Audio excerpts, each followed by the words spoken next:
इमरान खान को एक unexpected relief मिला। मैं जैसे पहले इंट्रो में भी बताया कि इसकी तवक्को खुद उनके वकला भी नहीं कर रहे थे और ये उनके लिए एक सरप्राइज रिलीफ था।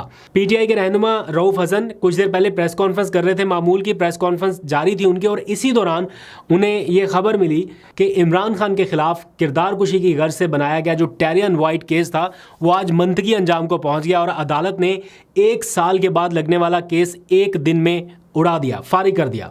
इसका थोड़ा सा बैकग्राउंड मैं आपको बताता हूँ, 1 मिनट का बड़ा इंटरेस्टिंग बैकग्राउंड है, और उसके बाद आज जो प्रोसीडिंग हुई, किस तरह ये केस उड़ा, और फिर साइफर के केस में आज क्या हुआ वो भी बड़ा इंटरेस्टिंग है, आपके जानने के लिए बड़ी मालूमात है उसमें। 30 मार्च 2023 की ये बात है जब इस टेरियन वाइट केस की आखिरी समाअत हुई थी, आज की समाअत से पहले। उस वक्त फैसला महफूज हो गया और 10 मई को 2 जजेस ने फैसला वेबसाइट पर अपलोड कर दिया कि ये केस नाकाबिले समाअत है, इसके ऊपर समाअत नहीं हो सकती, लिहाजा उन्होंने ये केस डिस्पोज ऑफ कर दिया एक तरह से।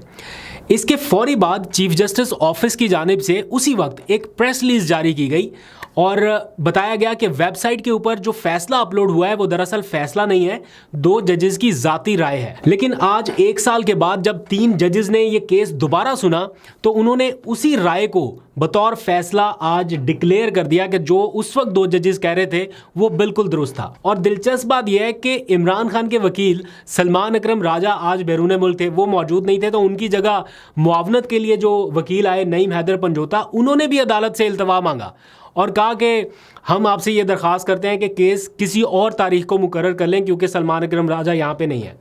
लेकिन उन्हें यह मालूम नहीं था कि जज साहब क्या फैसला सुनाने वाले हैं या उनका मूड क्या बन रहा है। तो जस्टिस तारिक महमूद जहांगीरी ने कहा कि एक मुस्तरदशुदा केस जिसको 2 जजेस कह चुके हैं कि यह काबिल समाअत ही नहीं है, उस केस में मैं कैसे तारीख दे दूं?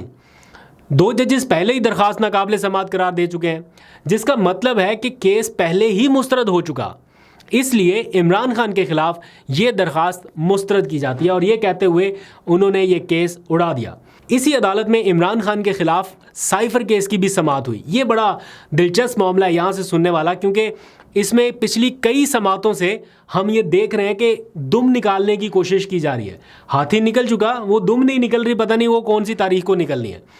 तो जजेस ने आज पूछा कि साइफर में लिखा क्या है, जिस बेस के ऊपर ये पूरा केस आप लड़ रहे हैं वो लिखा क्या है उस साइफर में। तो वकीलों ने कहा, जो इमरान खान के खिलाफ वकील थे वो कहते कि वो तो हमें भी नहीं पता। फिर चीफ जस्टिस ने रिमार्क्स दिए कि पूछ कर थक गए हैं कि इस बंद लिफाफे में था क्या, आप बता नहीं रहे।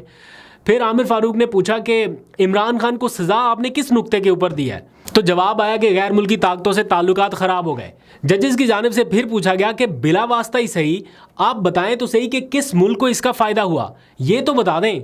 चीफ जस्टिस ने भी पूछा कि अगर सारे कह दें कि रात है तो क्या रात हो जाएगी? अगर सब कह रहे हैं कि ताल्लुकात ख़राब हो गए हैं तो किस तरह ख़राब हुए, उसका कोई सबूत तो बताएं। क्या किसी मुल्क ने जंग का ऐलान कर दिया है? क्या कोई मुल्क आपको अक़वाम मुत्तहिदा में ले गया है? क्या हुआ, कुछ बताएं तो सही। फिर जस्टिस मियां गुल हसन औरंगज़ेब ने भी पूछा कि क्या अमेरिका की तरफ से ताल्लुकात ख़राब होने का बयान दे रहे हैं आप? चीफ जस्टिस ने भी पूछा कि ताल्लुकात अगर ख़राब हैं तो कैसे ख़राब हैं, इसके शवाहिद क्या हैं, वो तो सामने लाएं। क्या अमेरिका ने वीज़े बंद कर दिए हैं, तुलबा के दाखिले बंद कर दिए हैं, आपके साथ तजारत बंद कर दी है? ऐसा कुछ है तो रिकॉर्ड के ऊपर तो लेके आएँ। जिसका जवाब कुछ भी नहीं था। जस्टिस मियां गुल हसन औरंगज़ेब ने कहा कि आपने एक मुल्क को डिमार्श किया, उस डिमार्श करने से आपके ताल्लुकात ख़राब नहीं हुए, तो रैली में बस एक खिताब करने से या एक स्पीच करने से ख़राब हो गए। तो ये काफ़ी इस तरह के आर्गूमेंट्स जो हैं ये सारे इमरान खान की फेवर में जाते जा रहे हैं। यानी जजेस का माइंड भी ये लग रहा है कि यार ये क्या केस है जो लड़ रहे हैं, मतलब जिस मामले के ऊपर पूरी सज़ा सुना दी है वो वकला को खुद नहीं पता। जिसने सज़ा सुनाई उस जज के पास वो साइफर नहीं गया, जिन्होंने पूरे ये प्रोसीडिंग कर ली उन वकला के पास वो साइफर नहीं है, वो बंद लिफाफा कहीं पे पड़ा हुआ है, ना वकला ने देखा ना जज ने देखा और सज़ा सुना दी। तो वो पूछ के थक गए जजेस के, क्या वो सज़ा सुनाने वाले जज के पास वो साइफर गया था? नहीं जी, वो सीक्रेट है। तो उन्होंने कहा कि आप अदालत में तो कम से कम वो पेश कर सकते हैं गैर मुतल्लका अफराद को निकाल के। नहीं जी, वो सीक्रेट है। बस एक वो सीक्रेट है, दूसरा अमेरिका के खिलाफ साजिश हो गई। तो इतना दुख लगा हुआ है कि अमेरिका के साथ ताल्लुकात ख़राब हो गए। ये सारा मामला है जिसके गिर्द साइफर घूम रहा है।